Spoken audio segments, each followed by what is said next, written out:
Bonjour à tous, la famille OM, c'est Franky Foot. J'espère que vous allez bien. On se retrouve pour un petit JT OM rapide. N'oubliez pas ce soir les gars, entre 19h30 et 20h, je serai en live pour commenter le match OM Rennes. Donc je compte sur vous. Venez passer un moment sur le live. J'espère la victoire de l'Olympique de Marseille.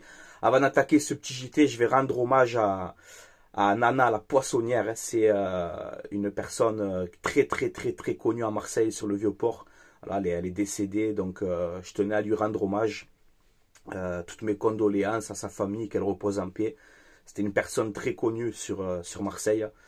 Ma mère m'a raconté quand elle était petite, elle était sur le Vieux-Port aussi. Il y avait cette dame, donc la vraie Marseillaise, c'est la poissonnière, tu sais, très connue à Marseille. Donc voilà, triste nouvelle et qu'elle repose en paix. Voilà. Les gars, aujourd'hui, c'est l'anniversaire de Ulysse Garcia qui fête ses 29 ans. J'espère qu'il va mettre un petit but pour son anniversaire, tranquillement. Les gars, il y a une excellente nouvelle aussi. Hier, on a donc Lille qui a fait match nul à Auxerre, 0-0.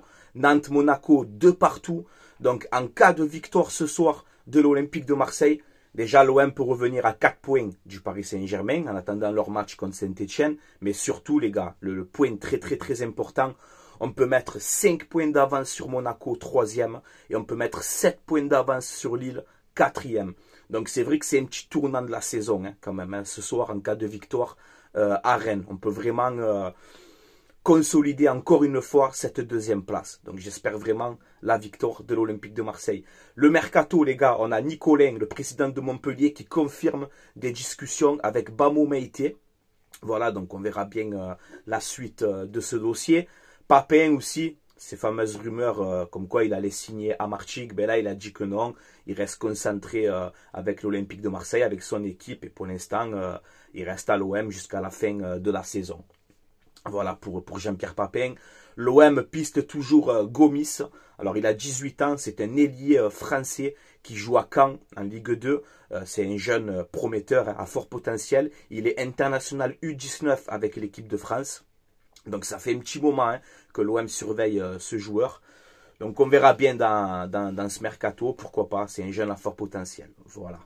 Ensuite, les gars, incroyable, incroyable la rumeur qui est sortie. Alors c'est une information de l'équipe. Alors on sait que Mehdi Benatia, Longoria, De Zerbi, tout le temps ils nous ont dit que voilà, Wai allait rester à l'Olympique de Marseille, qu'il n'allait pas bouger. Mais là, on a 2 clubs de première ligue. On sait que les Anglais, ils envoient les sous, comme on dit. Donc là, on a Bournemouth et West Ham qui surveillent la situation de Eli Wai. Donc c'est très... on sait qu'on a payé 25 millions. Pour l'instant, il ne réussit pas trop à l'Olympique de Marseille. Voilà, si demain tu as une offre entre 25 et peut-être 30 millions, on ne sait jamais. Les clubs anglais, ils envoient, ils ne cherchent pas à comprendre. À réfléchir quand même, tu vois, parce que si tu prends le risque de le garder et qu'il ne réussit pas, attention, tu vois quand même. Donc l'OM discute, mais pour l'instant, voilà, c'est pas des discussions intensifiées, tu vois, c'est pas non plus... mais l'OM écoute quand même. L'OM écoute quand même si une belle offre peut tomber sur la table. Ensuite, on a une déclaration d'un habitué de la commanderie. Alors, je sais pas qui c'est cette personne. Et il parle sur Wai, il lui dit si tu veux partir, ben vas-y, banco.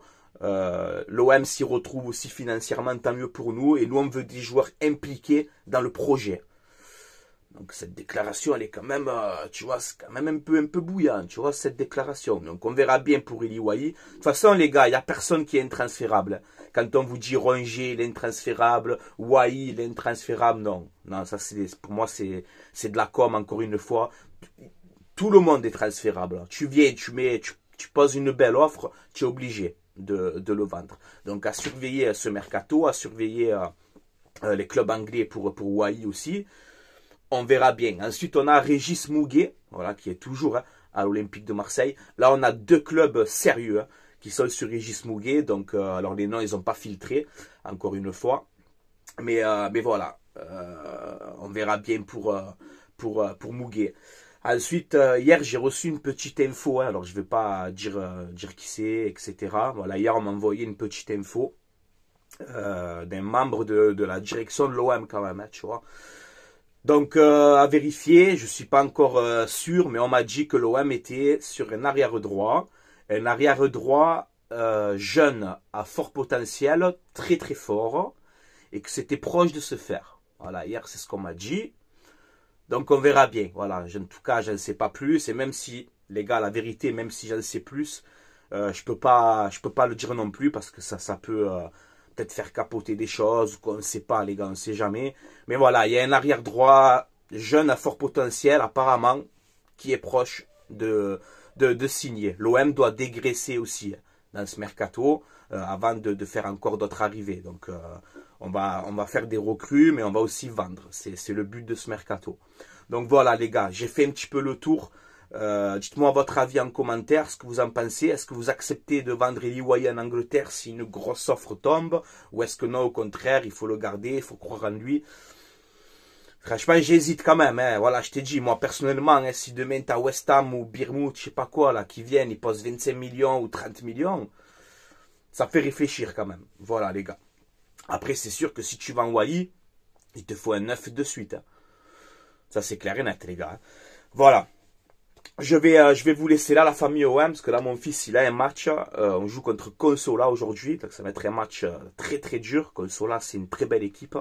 Donc, voilà, on va se préparer. On va aller voir le match. Et on se donne rendez-vous ce soir entre 19h30 ou 20h sur la chaîne YouTube Frankie Foot Débrief pour commenter ce match Rennes Olympique de Marseille en espérant la victoire. Parce que, comme je t'ai dit tout à l'heure, si ce soir tu gagnes, c'est un petit tournant de la saison parce que tu mets 5 points sur Monaco, 7 sur Lille qui est 4e. Je ne vais pas te dire que la place en Ligue des Champions est assurée, c'est trop tôt, mais c'est vrai que tu marques des points. Tu marques des points, tu montres encore une fois que tu ne vas pas lâcher cette deuxième place. Rennes, ça va être dur. Il y a un très bon duel entre Sampaoli et De Zerbi, tu vois. Rennes, ils sont revanchards aussi, ils sont à domicile. On a les supporters marseillais qui sont là-bas aussi. Voilà, autoriser le déplacement. Donc ça, c'est bien, ça va donner encore plus de force à l'Olympique de Marseille. Donc voilà, rendez-vous ce soir, les gars, sur la chaîne YouTube Frankie Foot Débrief. Voilà. Allez, je vous laisse là, portez-vous bien. Allez l'OM, à la vie à la mort, passez une excellente journée. Et à ce soir, rendez-vous entre 19h30 ou 20h sur la chaîne YouTube. Ciao, ciao, les gars. Prenez soin de vous. Allez l'OM, les gars, toujours.